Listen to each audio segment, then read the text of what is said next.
Hey everyone, Ravinous here. Welcome back to Final Fantasy XIV, and we are continuing the story of 4.1, the Legend Returns.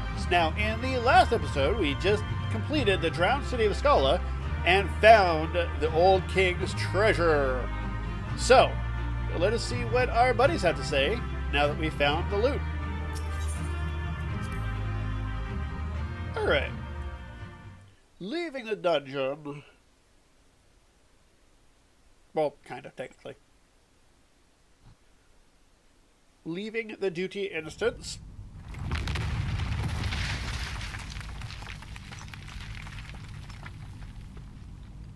How graceful, guys. Oh, bugger it. Are you all right? Aye. Everything's still attached.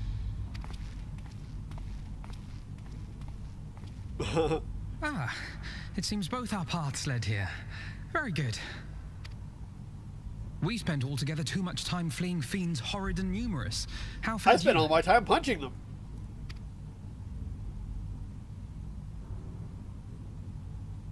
As he says it in more words than I. Much the same, then. 'Twould appear this place is yet inhabited by King Theodoric's kin, or what is left of them. The work of terrible magics, I fear. Terrible, aye. But their misfortune is our fortune? Quite. By the 12, there is even more than I imagined. Yep. That's some hair you got there. Oh, I can't wait to see the look on Lisa's face. Thanks for believing in me, you two. We did it. We found the treasure.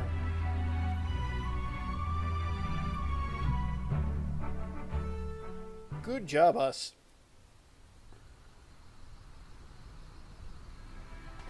Alright, and looks like we're back here. Alright. Our path was dark, treacherous, and fair crawling with abominations. Long story short, it was a proper adventure. Artvault and I forged ahead at the fastest pace we could manage, but I was not surprised to find you waiting for us. I suppose it serves us right for challenging the Warrior of Light. Next time we should agree on some manner of handicap.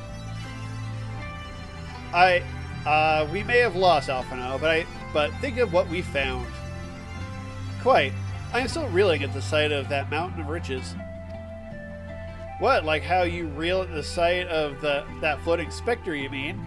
You should have heard him scream, Ravinous. Must we dwell on such momentary lapses? We found the Mad King's trove, and that's all that matters. I would have loved if they would have put an audio cue in of that scream somewhere in the dungeon. That would have been amazing.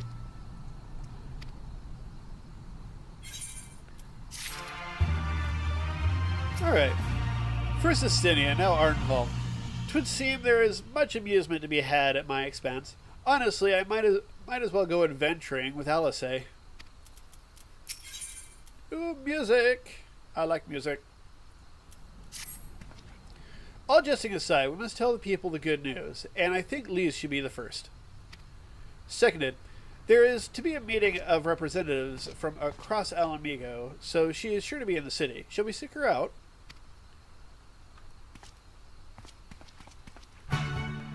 Yay! Okay, let's go find her.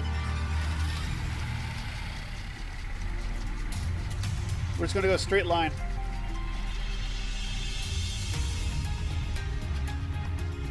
There we go. I win again. Hi.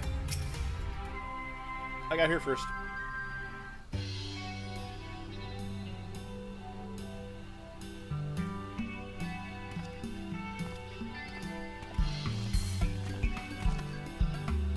Oh, you three look pleased with yourselves. What have you been up to? I'm glad you asked, Lise, and I'm pretty sure you're going to like the answer. We found loot.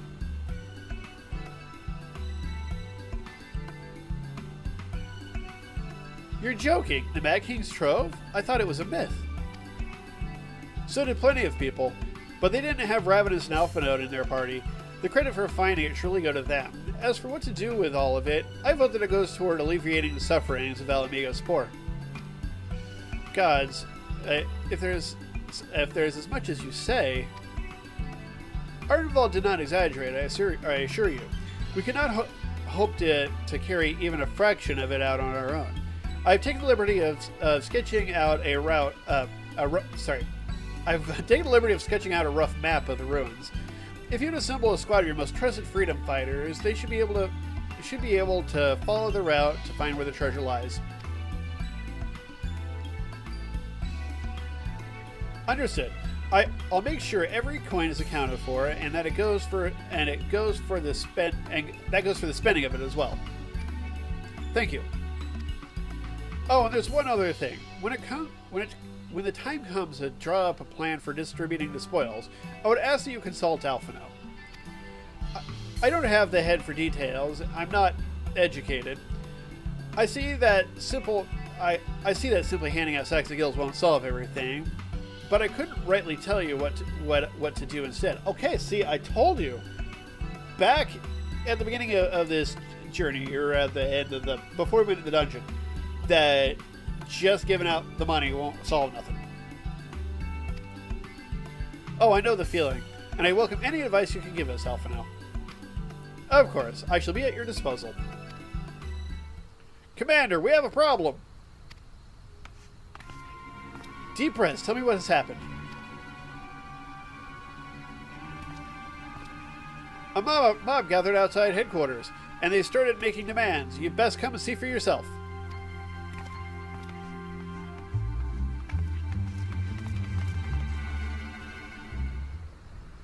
Okay. So, what now?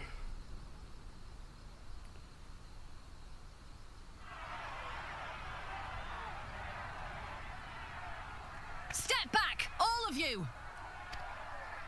Like hells we will! We know who you've got in there! We're not leaving till you hand her over! Ah. Bring her out! Bring her out! They're mad about the prisoner. What's going on? Someone let slip about Fordola. It's true then! The bitch really is in there! I knew it! I bloody knew it! We demand vengeance! Bring her out! Today we butcher the butcher! Butcher the... Come on, you don't mean that! We'd be no better than the Imperials if you'd all just calm down! Calm down! That monster and her thrice damned skulls dragged my man from our home and beat him to death in the street! Aye, and my dad! That bitch has spilt enough blood to fill a lock! We all know her crimes. She's a traitor and a murderer. How many of your resistance friends have died at her hands, eh? And here you are, protecting her! So that's what all the fuss is about. Ah, here we go. Hearken to me, brothers and sisters of Alamigo. We needed the big guy for this. Hey, who's this? That's the Bull of Alamigo. My friends, you are not alone in your anger, your grief, your despair, for it is mine as well. We need a Raubon speech. That gnawing pain in your breast, it is enough to bring an old bull to his knees. But I ask you, brothers and sisters, to think not only of the family and friends who were cut down before your very eyes, but to think also of the ones who were abducted, the ones who may yet live. Where were they taken? What became of them? These questions demand answers. I share your thirst for justice, for vengeance, but we will gain only fleeting satisfaction if we give in to our base appetites. We will never know the truth. Now is the time that we, the people of Alamigo, must decide what manner of nation we will build for ourselves and for generations yet unborn. When they look to our example, Will they see a people who held fast to their principles, or one who cast them aside when tried? I say to you, it is our responsibility to give these prisoners a fair trial, that they might answer to all of Alamigo. The Garleans called us savages, and I'll be damned if we prove them right.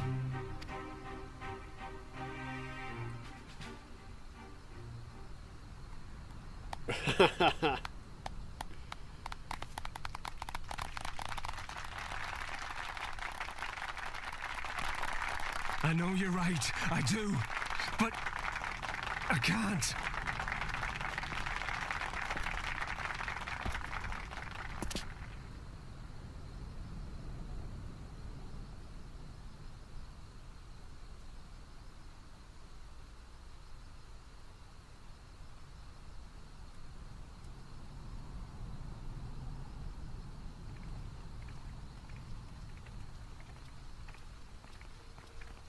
Yay! Railbon stopped more people.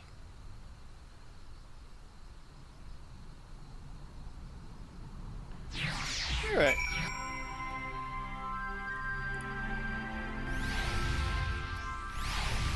Let's have a talk. Fordola and her skulls may have aspired to be Imperial citizens, but they were born Alamigan. To their countrymen, they are traitors of the worst kind. The butcher has much to answer for her, but to simply drag her from her cell and slaughter her in the street, General Ardelin is right. Thank the gods General Ardelin arrived when he did. Any later, and we would have had a riot in our hands. After 20 years of Imperial rule, it is no surprise that people would seek a target for all their pent-up rage and grief. I only wish I knew the solution. I'm going to talk to this guy real quick. No one goes in without the commander's permission. Not even you, sir. Okay, yeah, I don't care. That means I'll be going in later. Oh.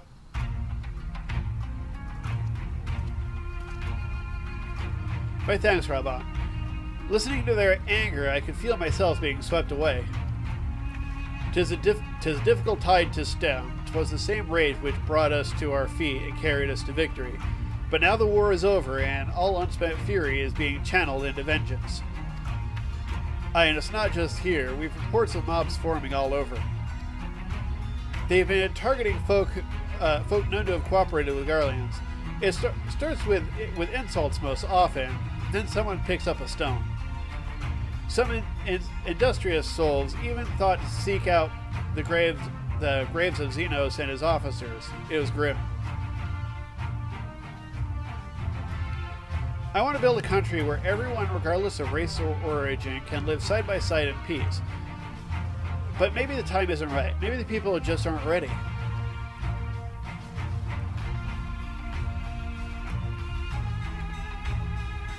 But that doesn't mean I'm not going to try. The representatives will be here soon. I'll be damned if I'm not going to and I'll be damned if I'm going to give up before I've even begun. Who are these representatives exactly? Oh, village elders, refugee leaders, and the like. It wouldn't be right for us to dictate the nation's future on our own. So we've planned a summit of sorts. I've even invited the Ananta and Kikarin to participate. Alamigo stands at a crossroads, and this meeting will decide which path it takes. The matter of Fordola's sentence cannot be suffered to disrupt the proceedings. Well,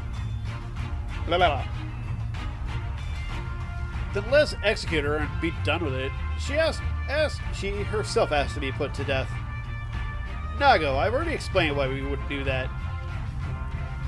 Sending her to the gallows might satisfy the people right now, but where would it end? Should we round up everyone who collaborated and everyone who didn't resist? There would be no one left. We'd be no better than Theodoric and Xenos.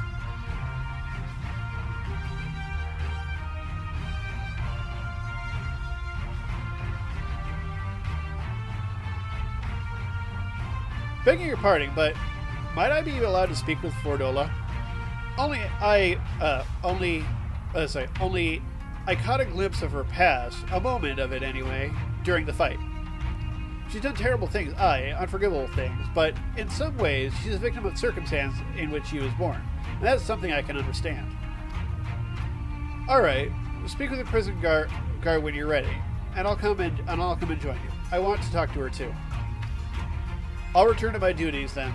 We've barely begun to investigate the facility where they gave Fordola her powers.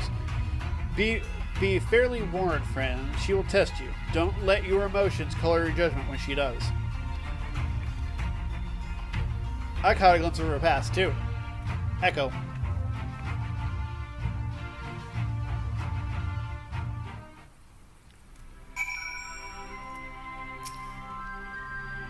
If you'll have me, I have a mind to attend this interview as well. I have no great wish to save Fordola, even if I could, but there's more to her than meets the eye, I'm sure of it. Speak with the guard and we'll all go in together. I think it's best if I stay outside and keep watch for troublemakers. After what that woman did to Mifrid and Commander Ken, I struggled not to throttle her. Yeah, you have issues there. You have the commander's permission to enter, then? Yes. Like I said, I knew I was going to get there when you said I needed permission to go in there.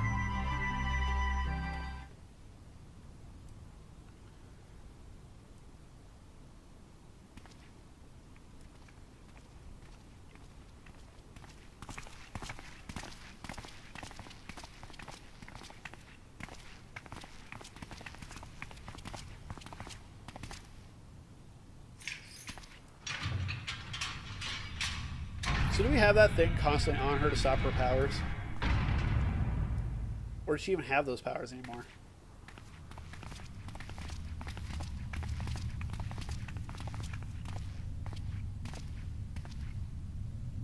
Well, well, well. So many visitors. Come to have a good laugh, have you? Or do you mean to put me out of my misery? To finish what you started? It's about bloody time. That's not why we're here, no. Do you remember what I said? How I promised you you'd live long enough to see us win our freedom? Well, I meant it. And not to mock you either. You're wasting your time. All of this is pointless. There's no reason to keep me alive, and you know it. I killed your men. I killed my men. And you know what my only regret is? That I didn't kill you when I had the chance. That's a lie, and you know it. You think we can't tell what you're trying to do? That we're blind? Yeah, you're a fool, but you're not stupid. You're ruthless, relentless. You'd give up anything and everything to get what you want. You didn't come this far, climbing over the bodies of your own brothers and sisters just to piss it all away. I see you, Fordola. I see you for what you are. Oh, echo time.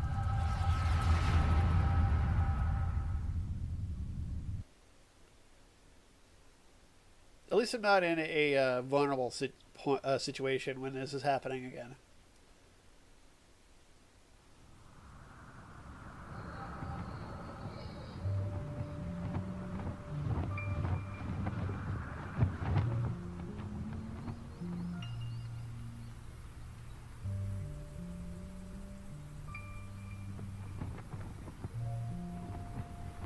Come along, Fordola. We mustn't be late. The Imperial Viceroy will be attending today's banquet. All right.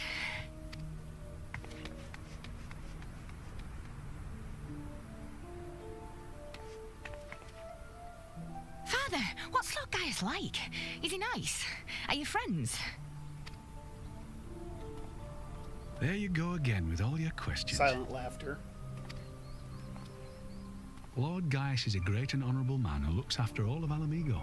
He's very busy, and if we don't hurry, we'll miss our chance to see him.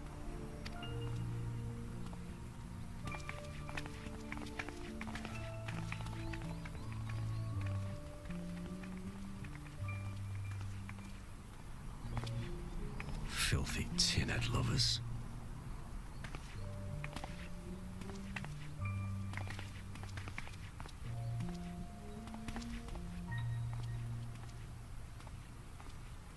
Father, what did that man call us?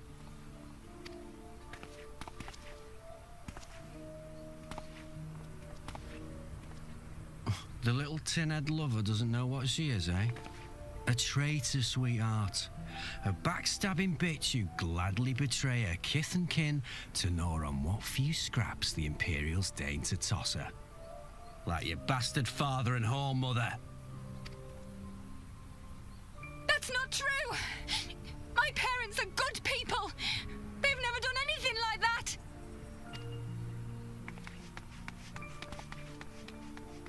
Oh, but they were quick to help themselves and their bitch spawn, weren't they?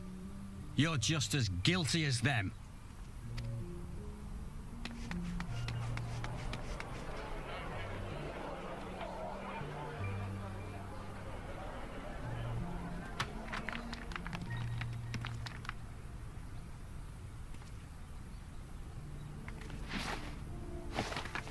Fordola! Traitors!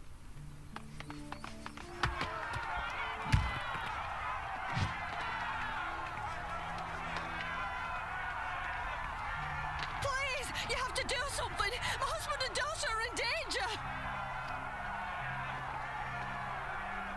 Soldiers of the Imperial Army are under no obligation to intervene in the disputes of arm. We're citizens. We have rights.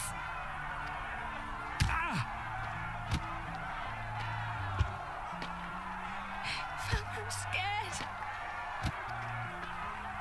It's all right. It's all right. They don't understand, but they'll see in time. They'll see that this is the only way to survive.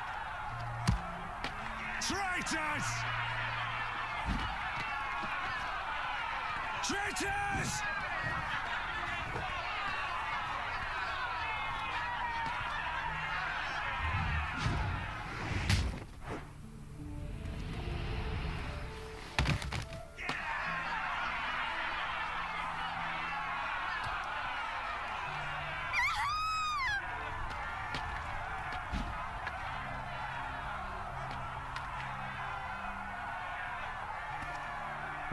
Let the savages have their fun. They'll be more compliant once they've tired themselves out.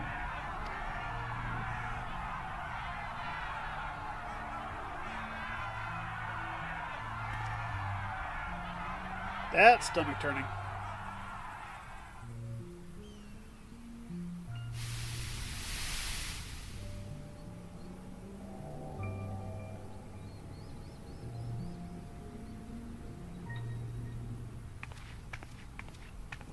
Fordola, please. You already have citizenship. Why would you want to become a soldier?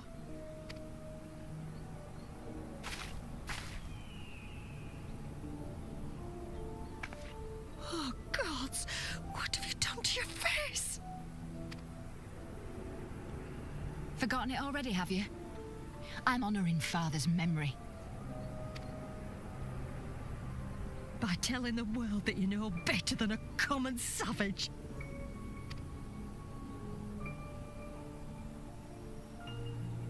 Am I though, Mother? Are any of us? Can't you see? Citizenship means nothing to them. If you're not a pure-blood Garlean, you're no different from any other savage. So I'll play the part. I'll join the Legion and I'll make them respect me. And when the mob see that, they'll think twice before throwing their stones.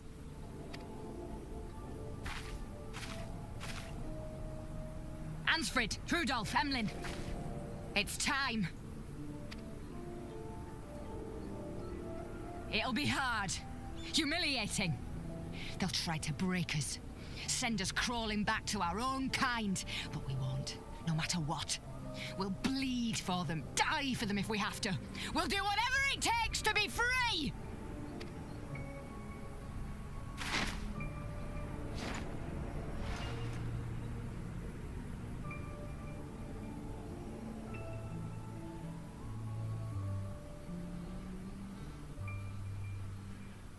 So we finally get her backstory. Like, full backstory now.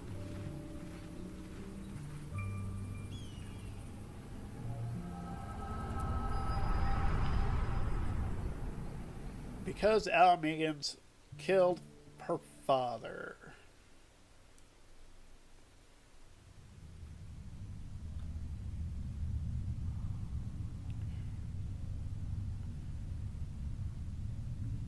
So, you mean to play the part one last time, eh?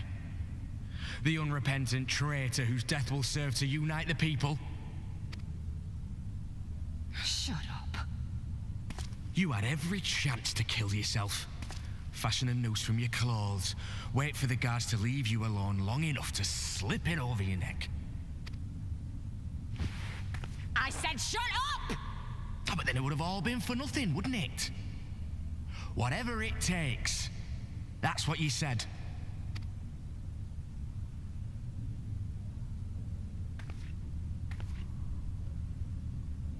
Been in my head, have you? Yep. Had a little peek at my past. Not intentionally. And what? A few stolen memories tell you everything you need to know, do they? Don't you dare patronize me! You don't know a god's damned thing about the life I've led! The bastards that killed him. The bastards that let it happen. My father deserved better! I swore I'd do whatever it took to make them pay!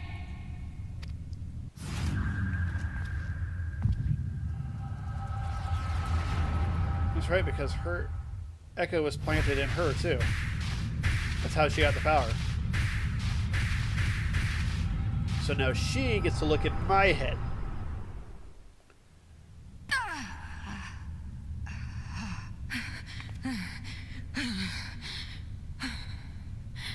So she's seen what I've been through.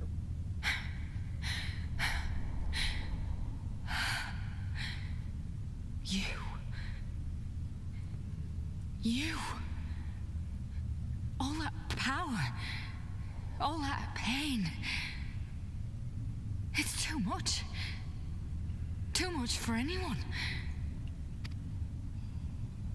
The things they've done to you. The lies. The betrayal. The endless fighting. Yet there you stand. Unbroken. How? Why? See, you know why. You saw. For those I have lost, for those I can yet save, because I choose to.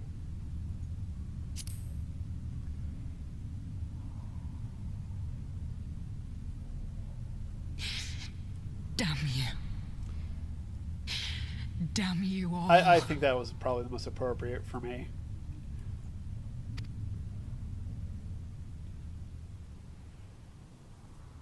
You still have time, Fordola. Think about how you want to spend it.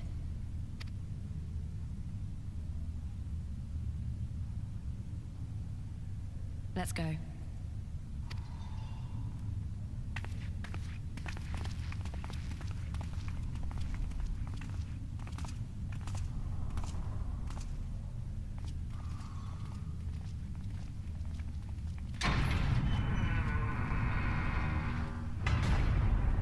So, I don't feel like I've had such a tragic history, but I mean, there was some things that were pretty bad, but I've punched my way through, so, because I chose to.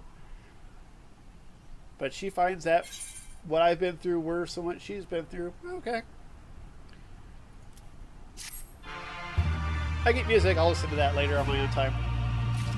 Because it's the measure of our reach, is the name of that song. Alright, but we are about out of time for this episode, so we will continue on in the next. So, if you enjoyed this, give it a like. Any thoughts, comments down below. If you haven't subscribed, click on my beautiful face. If you like to support these videos, check out my Patreon, and thank you for watching. Until next time, later.